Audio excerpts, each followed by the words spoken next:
warga sekolah. Kembali lagi dengan Capsek Sekolah Horor. Apa kabar kalian semua? Semoga baik-baik saja.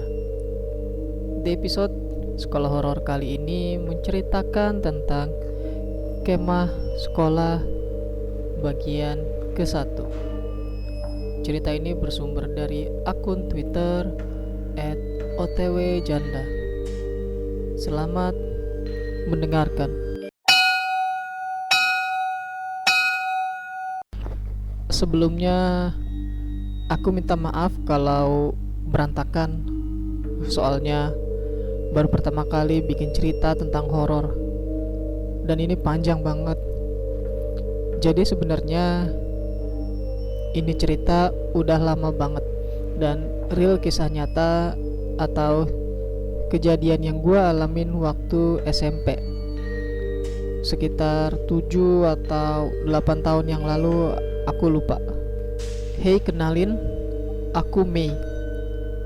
Karena di rumah aja aku jadi bingung mau ngapain kalau udah malam gini. Dan gak tahu kenapa aku pengen nulis pengalaman yang pernah aku alamin waktu SMP. Sebenarnya aku agak lupa alurnya, hanya setengah-setengah aja yang aku ingat. Dan ini melibatkan beberapa teman aku yang ada di kejadian itu juga. Untuk melindungi privasi, nama dan tempat aku beri inisial aja ya. Oke.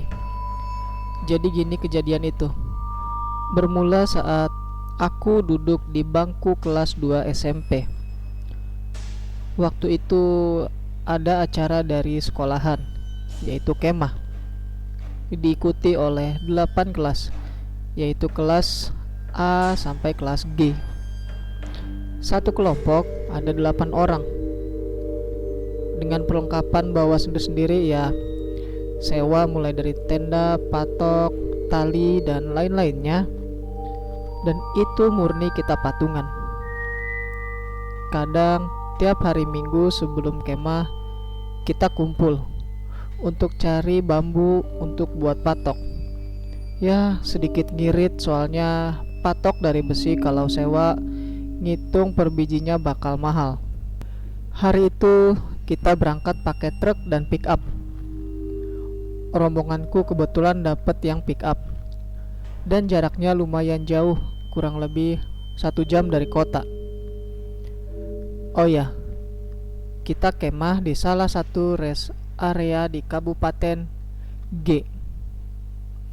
Dan rest area ini tergolong sepi soalnya berdekatan sama hutan yang dilindungi dan menjadi salah satu cagar alam di kabupaten tersebut. Jadi masih asri banget, rimbun, pokoknya ada adem dan nyaman banget. Sesampainya di tempat perkemahan itu, kami berdoa bersama dulu. Ceramah dan sambutan dari kepala sekolah, guru, kakak pembina, dan lain-lain. Sebelum mendirikan tenda, ketua kelompok disuruh untuk milih kartu secara random. Dan kartu itu nantinya buat penentu tempat dan nomor kelompok. Dan kebetulan kelompokku dapat nomor 1. Sebenarnya nama kelompokku kelompok Lili. Tapi karena baru kemah, semua kelompok harus pakai angka. Misalnya kelompok 1, kelompok 2, kelompok 3, dan seterusnya. Dapat kelompok 1, sejujurnya itu bikin kita senang banget.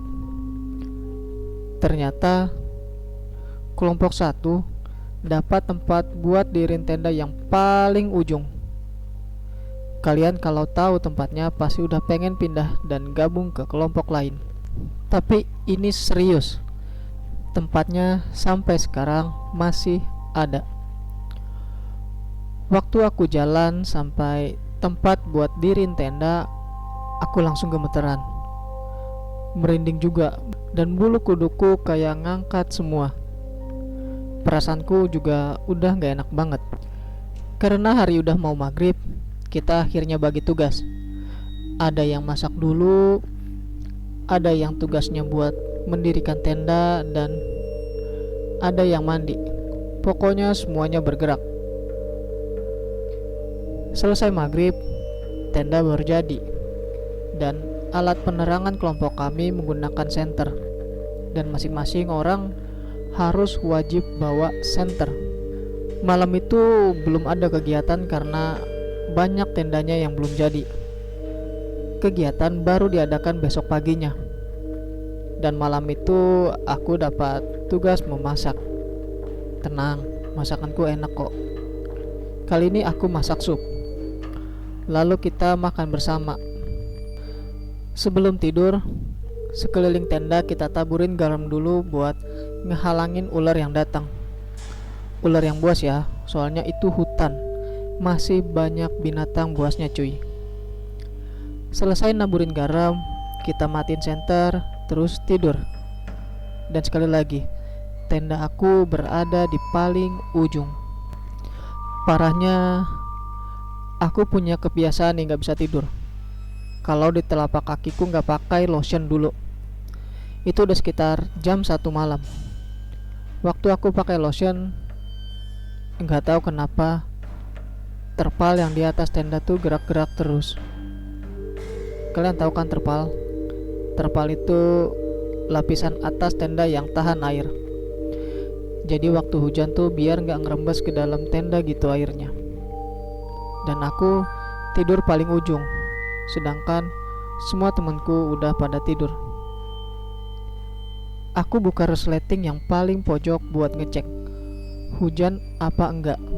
Soalnya anginnya kenceng banget. Mau masukin sepatu juga. Takutnya kalau hujan, waktu aku buka resleting angin itu udah gak kenceng lagi. Aku langsung merinding dong. Aku langsung tutup resletingnya dan berusaha gimana caranya untuk tidur. Tapi parahnya, sampai jam 3 aku masih gak bisa tidur. Dan aku mencoba dengan cara main game Snake Senja or apalah itu di HP Nokia jadulku. Waktu aku nge-game, tiba-tiba aku mendengar suara.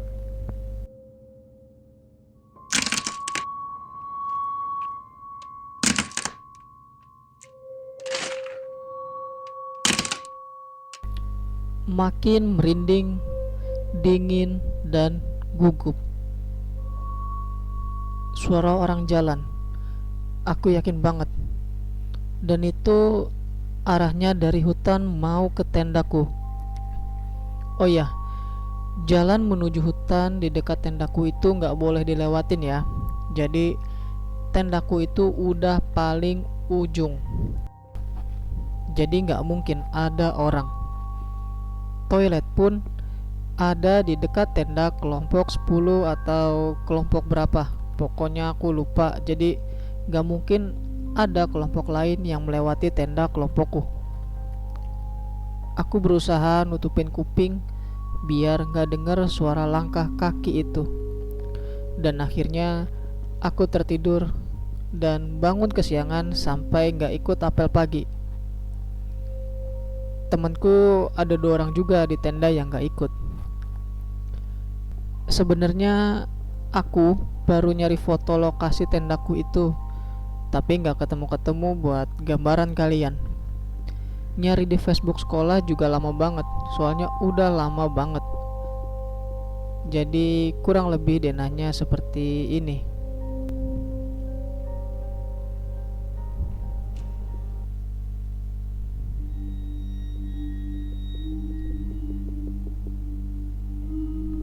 Mohon maaf kalau gambarnya kurang jelas.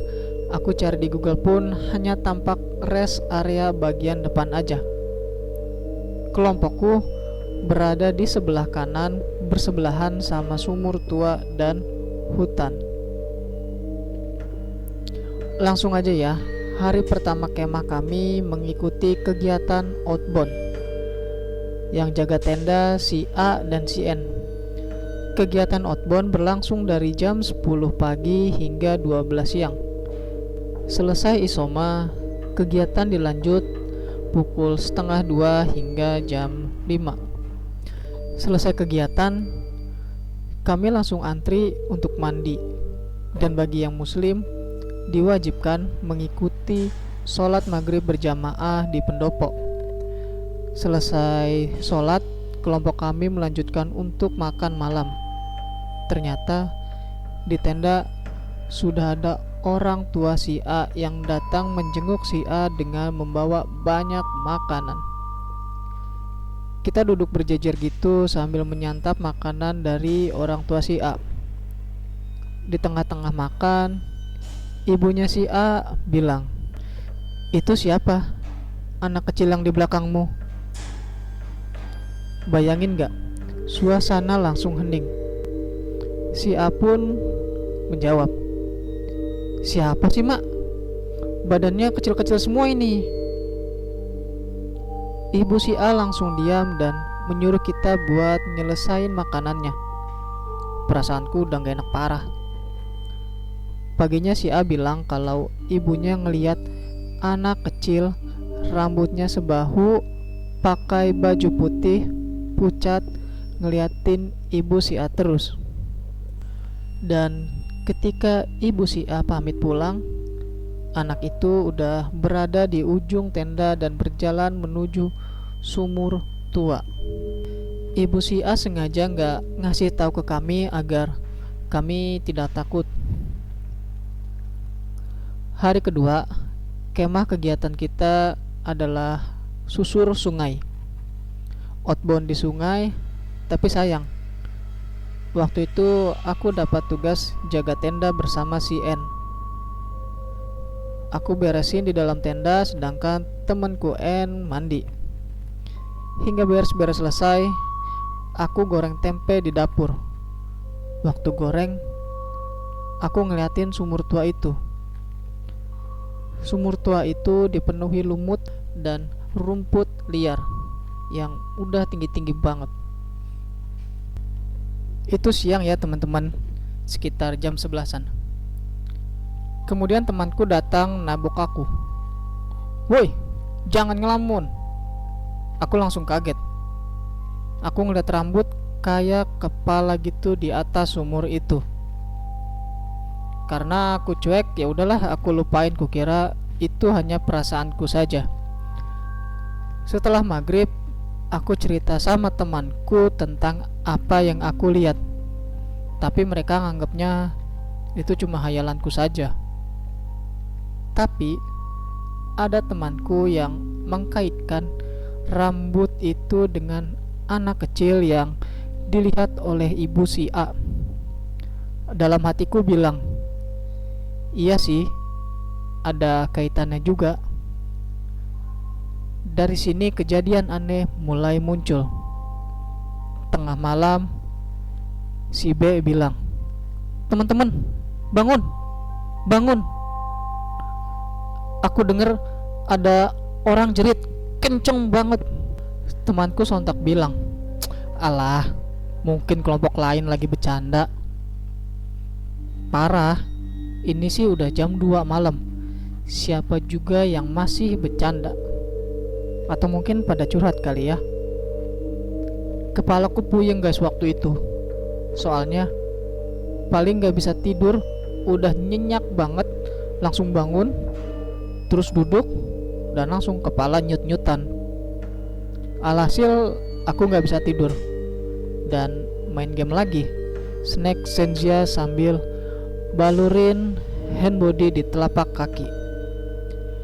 Waktu asik-asiknya ngegame, dari arah luar aku dengar orang nangis, tapi kayak samar-samar gitu.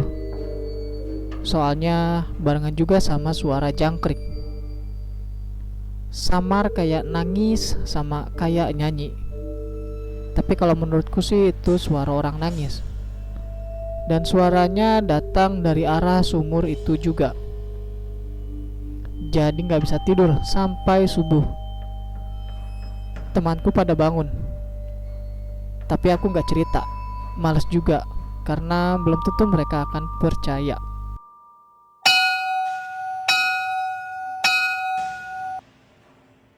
Itu dia cerita ke-1 mengenai kemah sekolah.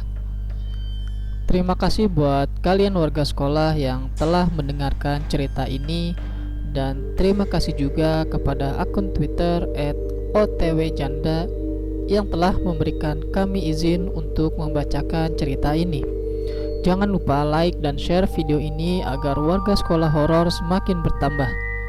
Dan sampai jumpa di episode berikutnya.